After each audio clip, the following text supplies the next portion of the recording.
On Thursday, July 23rd, while I stayed behind with Rusty, Mark stood with Gloria at security. She told him I had destroyed their family. He answered, "Deception had done that, and rebuilding anything would require honesty, respect, and no financial requests disguised as emergencies." Those words marked the moment pleasing his mother stopped mothering more than protecting our marriage, but by then the damage was already done. But I'll start at the beginning. On Monday, July 13th, 2026, the wind came hard across the gravel lots of Dead Horse, rattling our vent hood and pushing a pale ribbon of dust along the road outside. At 6 that morning, sunlight already filled our company housing unit, as if noon had arrived early. Rusty, our mixed-breed shelter dog, stood by the door with one ear up and one folded sideways, waiting for his walk. Mark poured coffee into my dented travel mug, while I repaired the torn jacket cuff at the kitchen table. For that quiet moment, our life felt sturdy, practical, and entirely ours. If you enjoy true-to-life stories about family boundaries, subscribe to the channel. You may recognize someone in this one. I was 56 and worked as the camp seamstress, which sounded almost quaint until you saw what came through my workroom. I repaired insulated coveralls sliced on metal, replaced industrial zippers, shortened flame-resistant pants, and patched parkas that had survived machinery better than their owners had. My net pay was $3,800 a month, and I earned every cent with sore fingers and a stiff neck. Mark, 59, supervised maintenance crews around camp. We had been married 10 years, long enough to know when the other needed advice, silence, or a plate of eggs shoved within reach before a 12-hour shift. Dead Horse was not the Alaska people put on postcards. There were no cozy fishing cabins outside our window, and no spruce trees bending under snow. We lived near the Prudhoe Bay oil fields, above the tree line, among gravel paths, modular buildings, fuel tanks, buses, and equipment that never truly stopped humming. In the middle of summer, daylight lingered around the clock. The sky could be an enormous clean blue, while the wind still found every gap in your jacket. Company housing was plain but comfortable, and I kept ours orderly because space was limited. Every boot, leash, sewing kit, and spare battery needed a home. That morning, Rusty ruined my effort within 30 seconds. He stepped into a patch of wet grit near the entrance and trotted across the vinyl before I caught him, leaving dark paw prints that curved toward the cabinet under our television. Mark laughed while I reached for the blue mop. "Your assistant has inspected the floor," he said. I told him my assistant had terrible quality control, then nudged Rusty toward his mat with my knee. The mop was old but dependable, with a scuffed blue handle and a head I changed regularly. I cleaned the tracks, rinsed it, and left it to dry in the utility nook. Mark's phone buzzed against the counter just as he zipped his jacket. The sound changed his face before he even looked at the screen. His mouth tightened and his shoulders lifted slightly, the way they did whenever the caller was Gloria Carter. Gloria was his 76-year-old stepmother and, by marriage, my mother-in-law.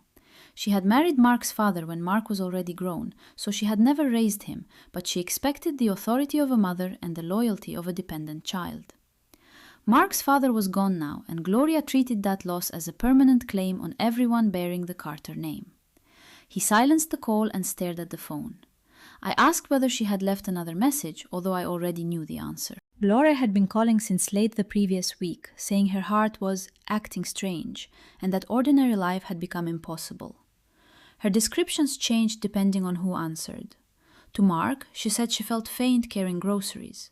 To me, she mentioned pressure but could not say when it happened or how long it lasted.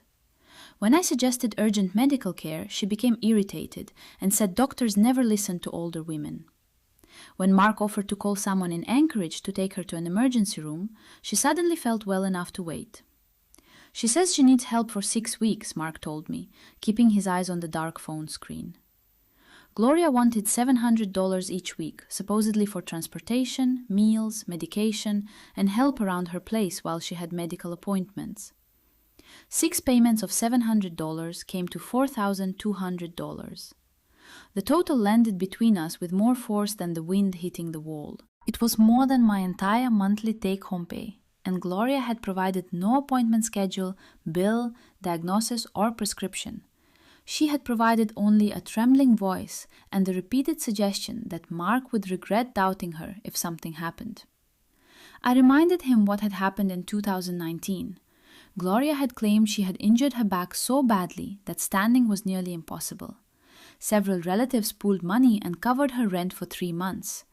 Then one of them saw her carrying folding tables into a community event without a brace, a limp, or any sign of pain.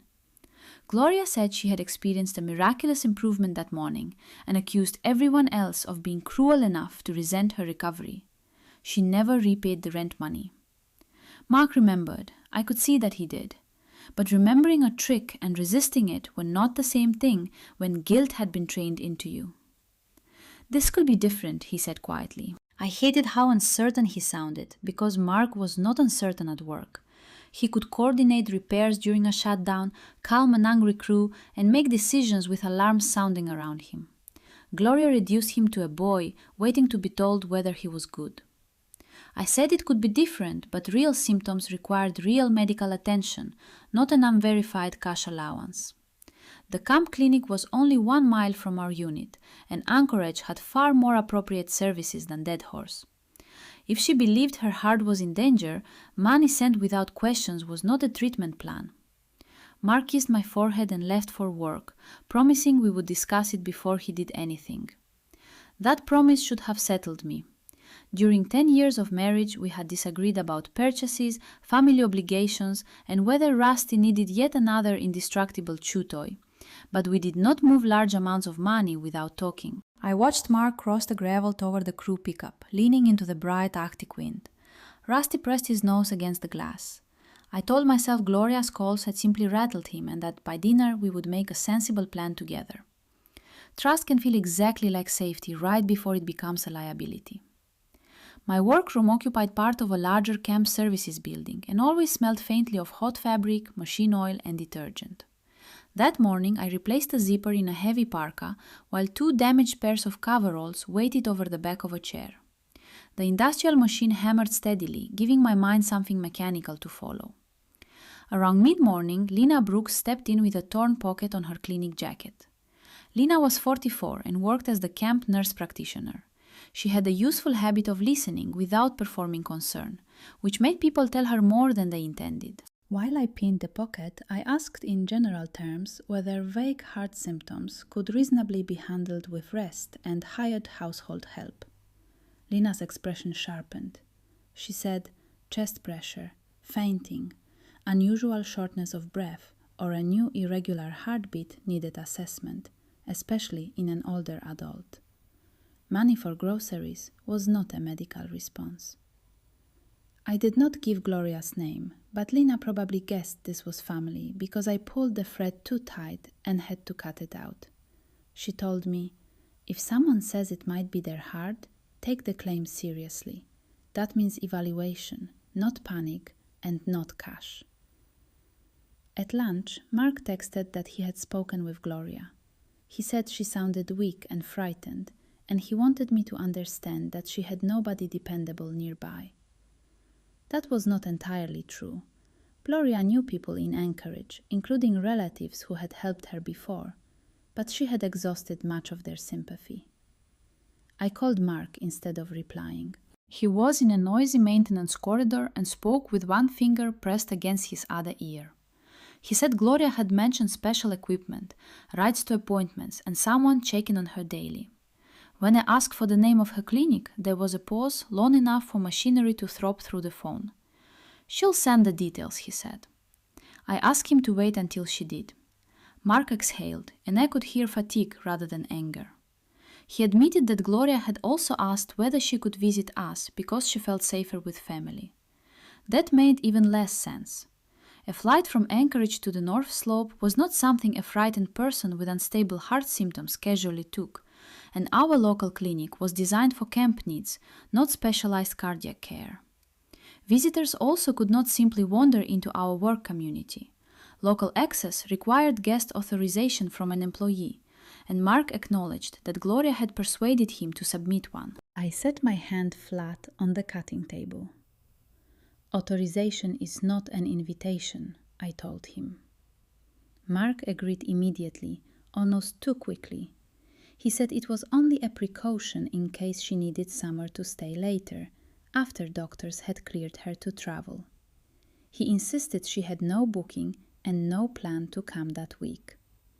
I wanted to believe him, but I knew Gloria's method. She collected small permissions until she could arrange them into a decision nobody else remembered making. A sympathetic phone call became an obligation.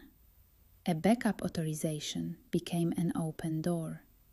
Then, if anyone objected, she acted as though the objection had arrived after a unanimous family vote. After the call, I finished Lena's jacket and carried it to the clinic during my break.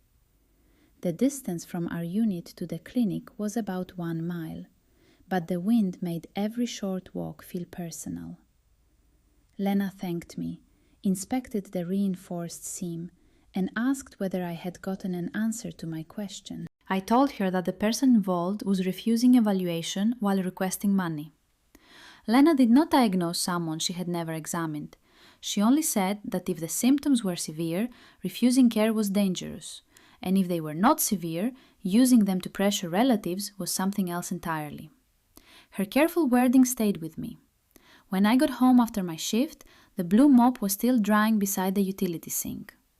Rusty greeted me with his whole back end wagging, then ran toward the bedroom to announce my arrival to nobody. Mark's boots were not by the door yet.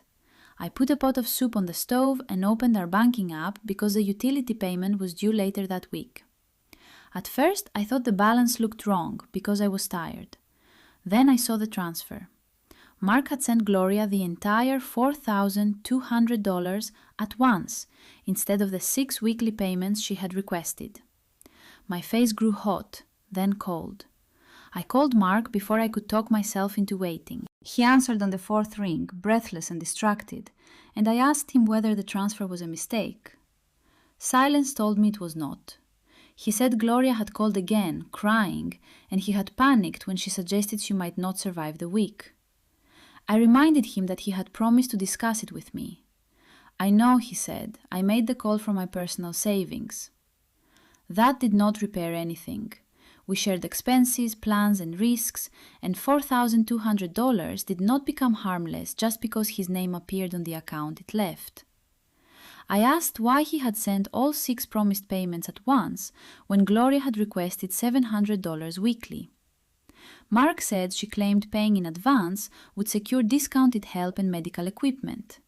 When I asked what equipment, he could not answer. When I asked who would provide the help, he said Gloria was still arranging it. Every response made the transfer look less like compassion and more like surrender. He apologized twice, then asked me not to turn it into a marriage crisis before he got home. That phrase hurt almost as much as the money, because I had not created the crisis. I was simply the first person willing to name it. The knock came less than 10 minutes later. It was not a neighbor's tap or maintenance checking a meter. It was 3 hard strikes, followed by the door handle moving against the lock. Rusty barked and planted himself between me and the entrance. Through the narrow window, I saw Gloria in a quilted vest, one hand resting on the handle of a rolling suitcase. A large taped carton sat on the gravel behind her. She had flown from Anchorage and used the guest authorization Mark had called a precaution. She had not called me, texted me, or asked whether she could stay in our home. When I opened the door but kept my body in the gap, Gloria smiled as though I had been expecting her. The wind pushed loose silver hair across her lipstick. She said traveling had exhausted her heart, then immediately complained that nobody had met her arrival. I told her Mark was working and that she had not told us she was coming. Her smile thinned. Mark knew it was possible, she said, lifting the suitcase over the threshold without waiting for permission. Rusty backed away, growling softly. Gloria told me to control him, then pointed outside and ordered me to bring in her carton because she was medically forbidden from lifting anything heavy. I should have refused right then. Instead, habit took over, the old habit of keeping peace until there was enough evidence to justify disturbing it. I dragged the carton inside while Gloria inspected our unit with the cold concentration of an appraiser. It was heavier than I expected, and one corner had been crushed during travel. Black marker on the top read medical equipment, although there was no shipping label from a clinic or supplier. Gloria said it contained sensitive devices and warned me not to open it. Then she walked past the guest area, chose our bedroom for herself, and announced that Mark had said we would make her comfortable. That was the deeper betrayal. Mark had not merely transferred the money after promising to wait. According to Gloria, he had told her that I agreed she should come and that the $4,200 was a joint gift from both of us. I asked her exactly when he had said that. She gave a careless shrug and said, "This morning, before he sent it." My throat tightened so sharply that swallowing hurt. Whether Mark had used those precise words or Gloria was twisting them, she believed she could invoke my consent without ever speaking to me. She had arrived carrying his authorization, his money, and the version of my approval I had never given. Have you ever had a spouse agree to something in your name without asking you? Would you confront them immediately or wait until you had proof? Tell me in the comments, because in that moment I was trying not to make a decision I could not take back. Gloria opened our refrigerator, frowned at the soup, and asked whether I had anything suitable for a heart patient. I told her I was not qualified to design a medical diet, and neither was she without a diagnosis. She ignored that and began opening cabinets. One held canned food, another held cleaning supplies, and a third contained documents, spare keys, and Mark's maintenance manuals. She lingered there, shifting folders while pretending to look for tea. When I asked what she needed, she snapped the door shut and said my tone was upsetting her heart. Then she ran one finger across the top edge of the cabinet and examined the faint gray line on her skin. "Look at all this dust," she sneered. Something inside me went perfectly still. I looked at the woman who had entered without an invitation, taken money through fear, claimed my bedroom, criticized my food, and searched my cabinet. Then I apologized in the sweetest voice I could manage. Gloria's face relaxed, certain she had won. I walked to the utility nook, picked up the blue mop I had used after Rusty tracked mud across the floor, and took a clean rag from the shelf. I placed both in her hands. "You clearly have higher standards," I said. "So here's a mop and a rag. You can handle the dust while I remove the thing upsetting your heart." For a second, Gloria simply stared at the blue handle. Then her voice rose high enough to send Rusty behind the table. She demanded to know whether I was mocking a sick woman. I told her that a woman too ill to wipe a cabinet should not have flown north, and a woman well enough to inspect my housekeeping could clean whatever offended her. Gloria dropped the rag and accused me of wanting her dead. When I picked up my overnight bag, she began yelling for me to stop. Not because she wanted peace, but because she did not want to explain my departure to Mark. I packed one change of clothes, my toiletries, my phone charger, and the folder containing my own financial records. Gloria followed me from room to room, alternating between insults and sudden weakness. Near the front door, she pressed a hand to her chest and sagged against the wall. I offered to call the clinic or emergency services. Her posture straightened immediately. She said she did not need strangers making a spectacle of her, only family support and rest. I told her those were not the choices. If she was having heart trouble, she needed medical care. If she was not, she needed to stop using her heart as a weapon. She called me selfish, barren, territorial, and jealous of Mark's loyalty. I had heard variations before, but never delivered inside my own home while she held my mop. The wind caught the door when I opened it, making it shudder in my grip. I told Gloria that I would not stay under the same roof with anyone who insulted me and searched through our belongings. She shouted that Mark would choose his mother. I reminded her that she was his stepmother and had never raised him. That landed. Her face went hard, stripped of age and frailty, and for the first time I saw pure calculation instead of wounded dignity. The hotel was 3 miles away, about 8 minutes by shuttle, but the ride felt longer because daylight made the afternoon look unfinished. I watched modular buildings slide past the window while my phone vibrated repeatedly in my lap. Gloria called 6 times. Mark called twice. I answered neither until I had checked in and closed the room door that belonged only to me for the night. The room cost $186. I texted Mark the receipt and told him he would pay it from his personal account, since his decision had made the room necessary. He replied almost immediately that he would. Then he wrote, "I didn't know she was coming today." I wanted that sentence to be true badly enough that I sat on the edge of the bed and read it several times. Mark admitted he had told Gloria the authorization was active, but insisted she had promised not to travel before sharing her medical details. He also denied telling her that I approved the visit. He said he had described the money as coming from him, not both of us. For a few minutes, hope returned in a weak, humiliating form. Perhaps Gloria had manipulated him as well. Perhaps he would come home, see what she had done, and finally understand that avoiding conflict had not protected our marriage. It had simply handed her the keys. That evening, Mark came home expecting to find Gloria resting. Instead, as he later described it to me, he saw her standing in front of the open document cabinet with the heavy carton braced against one hip. She had lifted it alone from the entryway and carried it across the room without shortness of breath, shaking, or pain. The blue mop leaned beside her suitcase. When Mark asked what she was doing, Gloria dropped the carton with a thud and clutched her chest. Unfortunately for her, he had already watched her shift its full weight with both arms and squat to search the bottom shelf. Mark called me from outside, where the wind tore at his words. He sounded shaken, not defensive. He said Gloria claimed she had experienced a sudden burst of strength, then accused him of spying on her. He had looked inside the cabinet and found folders displaced, including the envelope where we kept account information and copies of insurance documents. Nothing obvious was missing, but Gloria had no reason to touch any of it. I asked whether he now believed me. Mark said yes. Then he said the words I had been waiting years to hear. "I should never have sent her that money." He told Gloria she could not use our bedroom and moved her suitcase into the guest area. He also said she would be examined at the clinic the next morning or return to Anchorage. Gloria screamed loudly enough that someone in a neighboring unit knocked to ask whether everything was all right. Mark did not cover for her.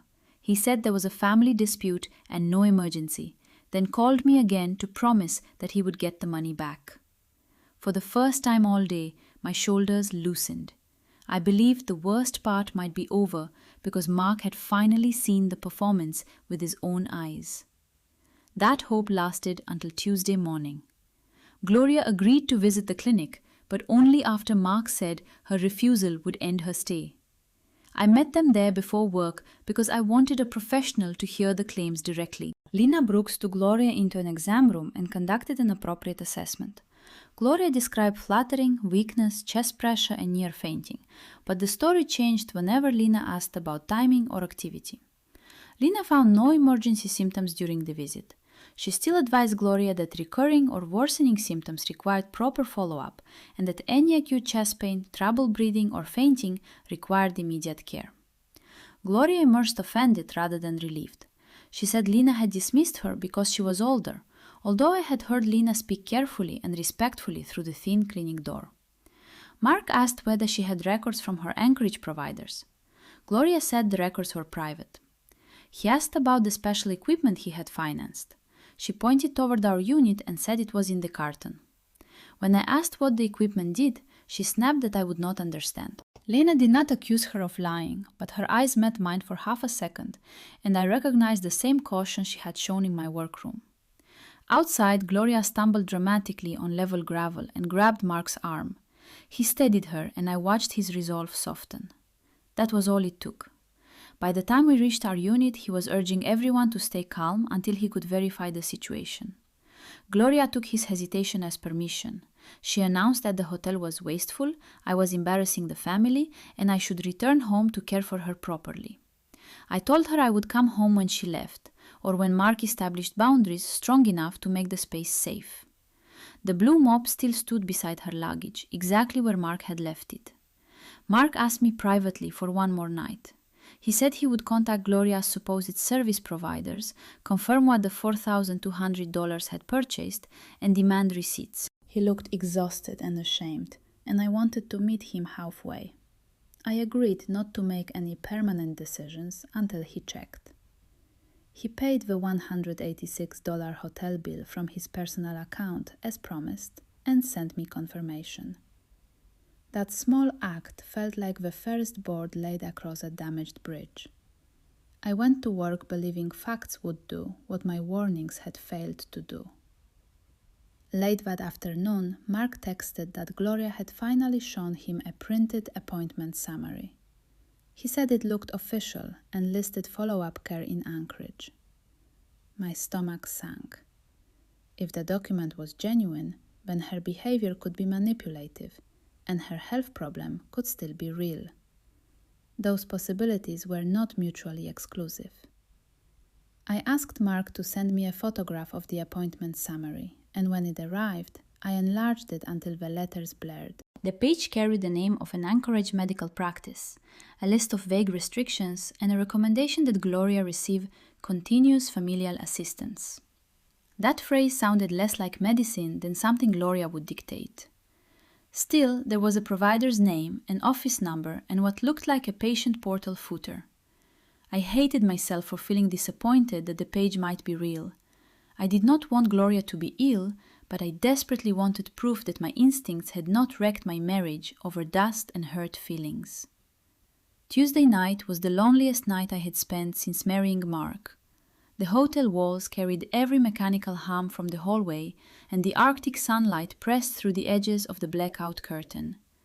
I ate crackers from my work bag because the thought of ordering dinner made me nauseated. Mark called after Gloria went to bed, but our conversation kept circling the same wound. He believed she had lied about arriving unannounced and searching the cabinet, yet he could not bring himself to call the medical story false. I heard uncertainty returning to his voice and realized that seeing her lift the curtain had not broken her hold on him. It had merely cracked it. He asked whether I could remain at the hotel while he sorted things out. I reminded him that I had agreed to one more night, not to surrender my home indefinitely. Mark said he understood, then added that putting a 76-year-old woman out of company housing while she claimed heart trouble could become ugly. Gloria had apparently begun telling relatives that I had abandoned her in a remote work camp without care. One had already texted Mark asking what kind of wife made an elderly cardiac patient sleep in a guest area. Gloria had transformed my refusal to be abused into evidence of cruelty before the first full day was over. I cried after we ended the call, though I did it quietly, with a towel pressed over my mouth. It was not the $4,200 by itself. Money could be earned again.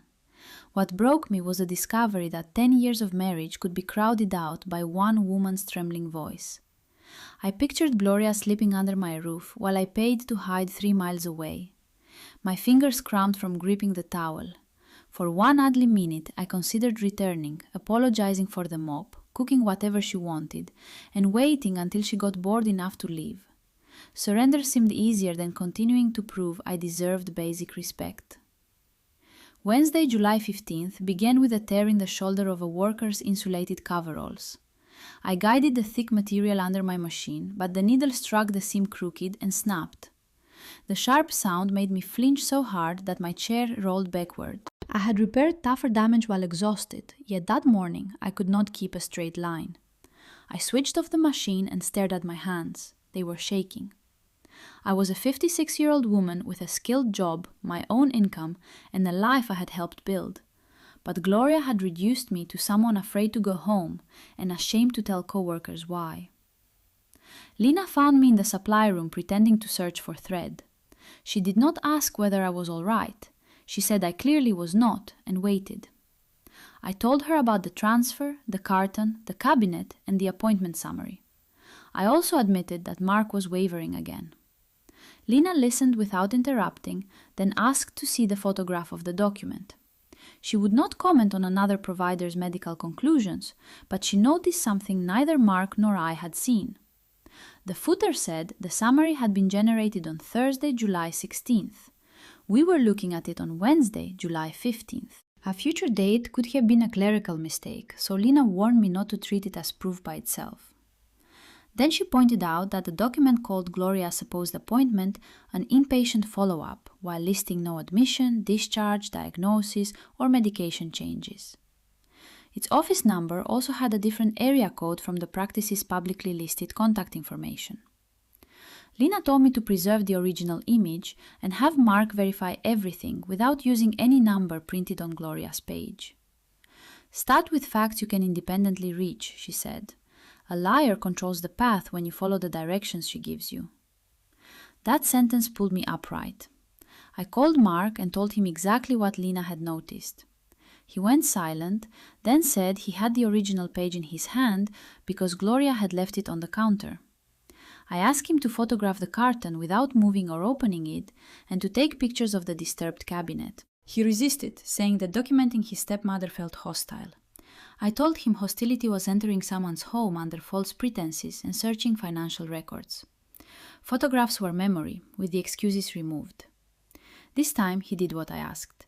Mark called the medical practice through the number on its legitimate website. As he later explained to me, the receptionist could not discuss Gloria's care without authorization, but she could confirm that the name printed as the provider did not belong to anyone working at that practice. She also said their portal summaries did not use the format on Gloria's page. When Mark asked Gloria to authorize the office to confirm her claimed appointment, she refused and accused him of violating her privacy. He then dialed the number printed on her document. A recorded message said the number was not in service. The false summary should have ended the argument. Instead, Gloria changed stories. She said a private patient advocate had prepared it from notes, then claimed the advocate must have used the wrong practice template. When Mark asked for the advocate's name, Gloria pressed both hands to her chest and sank into a chair. He offered to take her back to Lina or call for emergency help. Gloria shouted that medical professionals had already humiliated her enough. Then she threatened to tell Mark's employer that company housing was being used to endanger an authorized guest. She understood exactly which fear to activate next. Mark called me from the utility nook, so Gloria could not hear. He confirmed that the appointment summary was false, yet he said he needed time to arrange her departure without provoking another scene. Something in me finally tore. I asked whether he was afraid of losing Gloria or afraid of choosing me. He said that was unfair. I told him unfair was his stepmother sleeping in our unit while I changed clothes in a hotel room and wondered whether my marriage still had a door I could unlock. He did not answer quickly enough. I ended the call before I had to hear him ask for another night. Would you have gone home and forced the confrontation right then? Write yes or no. By the end, you'll know what I chose and what it cost me. I sat on the hotel carpet with my back against the bed, feeling the vibration of equipment through the building. Rusty was with Mark, and I missed the small weight of his chin on my knee. I missed my sewing basket, my own coffee mug, and the ordinary annoyance of Mark leaving cabinet doors half open. That was the humiliating part of being pushed out. You did not only lose shelter, you lost the harmless repetitions that told your body it was safe.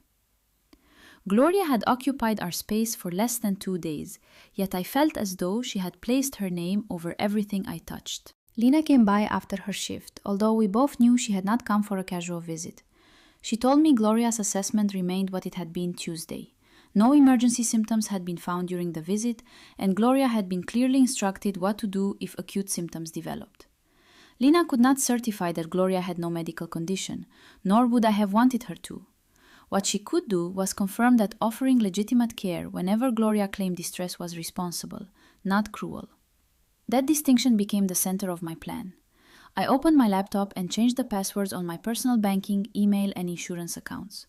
I turned on transaction alerts and checked every recent entry connected to my name. Nothing else had moved. Then I wrote a factual timeline beginning with Mark's guest authorization and ending with the forged appointment summary. I avoided labels like fraud and extortion because I did not need dramatic words. Gloria's own actions were dramatic enough. I saved Mark's photographs in 2 places. In one, the blue mop stood beside her luggage. In another, the medical equipment carton remained taped shut near the cabinet. It stopped collecting the fine airborne dust Gloria had found so offensive elsewhere. Mark came to the hotel that evening. His face looked grey with fatigue, and the wind had flattened one side of his hair. I let him inside, but I did not move my back from the chair or invite him to sit beside me. He showed me the original fall summary in a plastic sleeve. He had also discovered that Gloria could not provide a receipt for equipment, transportation, household help, medication, or any other expense she had named. The $4,200 had gone directly into her personal account. She claimed she had not spent it yet because my behavior had disrupted her arrangements. "Then getting it back should be simple," I said. Mark looked toward the blackout curtain and admitted Gloria had told him the money was compensation for years of neglect. That was the first honest explanation she had offered, and it had nothing to do with her heart. She believed Mark owed her because his father had not left her enough to live as she wanted. Mark said hearing it had made him feel foolish. I told him foolishness was not our biggest problem. He had broken a promise, used his savings to feed a known pattern, and allowed Gloria's distress to matter more than my safety in our home. He apologized without defending himself this time. Then he said he would revoke her guest access and book her return to Anchorage. I told him not to make promises just to stop me from leaving. He took out his phone, contacted the appropriate camp office, and asked what was required to end authorization for a guest already on site. Because Gloria was not an immediate security threat, the process would not involve dragging her outside. Mark remained responsible for arranging her departure and ensuring she followed site rules until then. That answer was less satisfying than a slammed door, but it was real, documented, and finally moving in the right direction. On Thursday, Gloria stopped pretending to be weak around Mark. She paced the unit, called relatives, and demanded that he bring me back to apologize.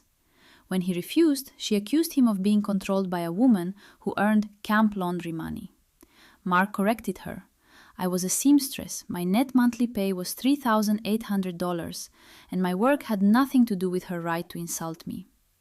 He told me about that exchange later, sounding embarrassed that he had once allowed comments like hers to pass as harmless.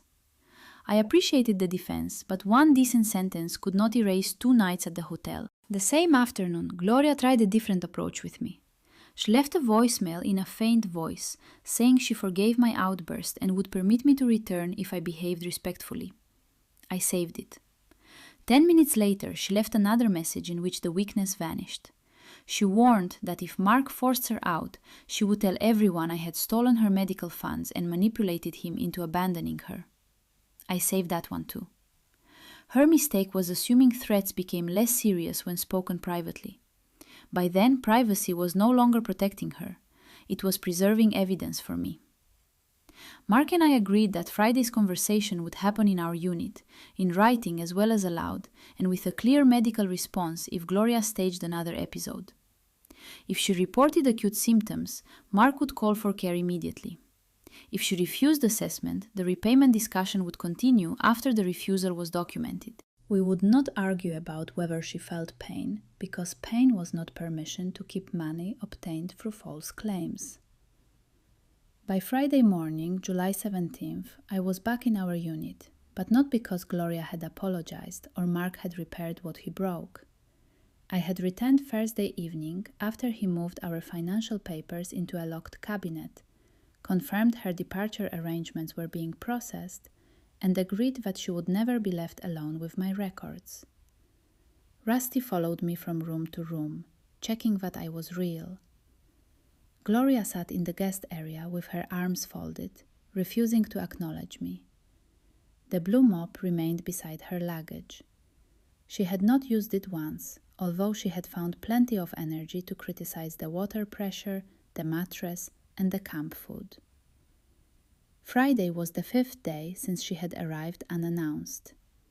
At 7 that evening, sunlight poured through the blinds in bright horizontal bars, and the wind worried at the exterior door. Lena came over after her clinic shift because Gloria had spent the afternoon hinting that a confrontation might trigger a cardiac emergency. Lena made it clear that she was not there to judge the money dispute. She was there because Gloria had repeatedly invoked her heart, and if symptoms appeared, someone medically qualified could assess the situation and call for further care. Gloria disliked that arrangement, but refusing it would have exposed the contradiction before we even began. Mark placed a folder on the kitchen table. Inside were the transfer confirmation, the false appointment summary, photographs of the disturbed cabinet, screenshots of Gloria's messages, and a written demand for the full $4,200. He had also printed the original exchange in which Gloria requested 6 weekly payments of $700. The arithmetic was brutally simple. 6 times 700 equaled 4,200. There had been no discount, no provider, and no equipment purchase. Mark's hands shook when he slid the folder toward her, but his voice did not. He told her the entire amount had to be returned by Monday. Gloria did not touch the papers. She looked at Lena and asked whether medical professionals normally participated in elder abuse. Lena answered that she would respond only to health concerns. Gloria then turned to me and said I had staged a tribunal because I could not tolerate sharing Mark's attention. I let her finish. Arguing with Gloria while she was building momentum was like trying to stitch fabric while someone kept pulling it sideways. When she paused, I asked one question. What did the $4,200 buy? She said arrangements were confidential. Mark asked for one receipt. She claimed the receipts were in Anchorage. I pointed toward the carton labeled medical equipment. The box was still taped shut. Fine gray dust had settled across the top during the days it sat untouched, especially along the folded seam beneath the marker lettering. Gloria claimed the contents were delicate, although Mark had watched her carry the carton across the room against one hip. He told her that if his money had purchased medical equipment, she could show him what he had paid for. Otherwise, she could return the money. Gloria said she owned the box, and nobody had permission to open it. Mark agreed, then pushed the repayment demand closer, and said her refusal would be recorded as confirmation that she could not substantiate the purchase. She grabbed a pair of scissors from the counter and cut through the tape herself. The cardboard flaps opened with a dry tearing sound. Inside were 2 sweaters, 3 pairs of shoes, a toiletry bag, paper bags, and a smaller empty shipping box used to keep everything from shifting. There was no monitor, mobility aid, medication, or sealed medical device. Gloria dug through the contents as though equipment might have disappeared between Anchorage and Dead Horse. She finally produced a drugstore wrist brace and held it up. Lena quietly said a wrist brace did not explain the heart-related claims or the amount transferred. Gloria threw it back into the carton. I walked over and drew my finger across the dusty top flap. The line appeared clean beneath my fingertip, exactly as it had on our cabinet when she inspected my housekeeping. I held my finger where everyone could see it and said, "Look at all this dust." Gloria's face tightened. Then I gave her the sentence that finally stripped away every performance she had brought into our home. The only thing in this house that collected more dust than your fake medical equipment was Mark's promise to question you, and that promise is being kept now. Gloria rose so quickly that her chair legs scraped the vinyl. She clutched her chest, inhaled sharply, and said she could not breathe. Lena stepped forward at once, calm and alert, asking direct questions about the onset and character of the symptoms. She offered an immediate assessment and said further care would be arranged if indicated. Gloria waved her away. Lena repeated the offer and asked whether Gloria was refusing assessment. Realizing that 3 people were listening, Gloria dropped her hand and said she merely needed everyone to stop attacking her. Lena documented the refusal without making any claim about what Gloria did or did not feel. Mark asked Gloria to sign an acknowledgement that the money had not been spent on the services and equipment she described. She refused, so he read aloud from her own messages instead. One promised daily household help, another mentioned transportation to multiple appointments. A third said advance payment would secure special equipment. He asked for the names of the providers. Gloria supplied none. He asked why the appointment summary carried a future generation date and named someone who did not work at the listed practice. She said paperwork mistakes happened. Mark answered, "Not all of them in your favor, all on the same page." The anger left Gloria's face, and what replaced it was more disturbing because it looked sincere. Lena had stepped into the entryway to take a clinic call, and Mark went to bring Rusty away from the open carton. For a moment, Gloria and I were alone beside the kitchen table. She lowered her voice until I almost had to lean closer. "He has a good job because his father gave him a stable name," she said. "I was left to manage the scraps. That money was mine before he sent it." She believed it. In Gloria's private accounting, disappointment became debt, and anyone with more than she had was withholding property that already belonged to her. I told her Mark's father's choices did not create a claim against our marriage. She looked at me with genuine pity, as though I were too naive to understand family. Then she said she had never wanted medical care. She wanted Mark to prove that she ranked above me when it mattered. That admission was quiet, unwitnessed, and impossible to use as formal proof, but it explained everything. The heart trouble, the flight, the cabinet, and even the dust had been tools in a contest I had never agreed to enter. She had not come north because she needed help. She had come to watch Mark disobey me. When Mark returned, I did not quote her private confession as though he had heard it. I told him Gloria had just admitted to me that the money represented what she believed his father owed her, and that the medical story was a test of loyalty. Gloria denied saying it, of course, but her denial no longer carried the power it once had. The forged page, the empty box, the untouched funds, and her refusal to identify a single provider were enough. Mark told her, "You wanted me to choose. I choose the person who never had to make me afraid in order to love her." That was the moment Gloria lost control of the room. She shouted that Mark was weak, that I had poisoned him, and that Lena would be reported for conspiring against the patient. Lena returned from the entryway and calmly reminded Gloria that she had been offered assessment and had refused. Mark told Gloria any future claim of acute symptoms would bring an immediate call for medical care, not cash and not negotiation. Then he gave her the written deadline again. If the full $4,200 was not returned Monday, he would preserve all records and consult an attorney about recovering money obtained through documented false claims. Gloria signed only the line acknowledging receipt of the demand. Her pen pressed so hard that it nearly tore the paper. She tried to add that the signature had been coerced, but Mark told her she was free not to sign and that Lena had witnessed the choice. Gloria crossed out the extra words herself. Afterward, Lena left, and the unit fell into a silence, broken by Rusty sniffing the open carton. I moved the blue mop a few inches so it stood directly beside Gloria's suitcase again. I did not say anything. By then, the mop no longer represented cleaning. It represented the point where pleasing her had stopped being one of my household duties. The weekend was miserable rather than triumphant. Gloria remained in the guest area because her departure from camp had to be coordinated, and her travel was set for Thursday, July 23rd. Until then, Mark was responsible for her compliance with site rules and escorted access. She punished us with slammed drawers, loud phone calls, and dramatic accounts to relatives. Mark sent the evidence only to people she had directly contacted with accusations against us. Some apologized.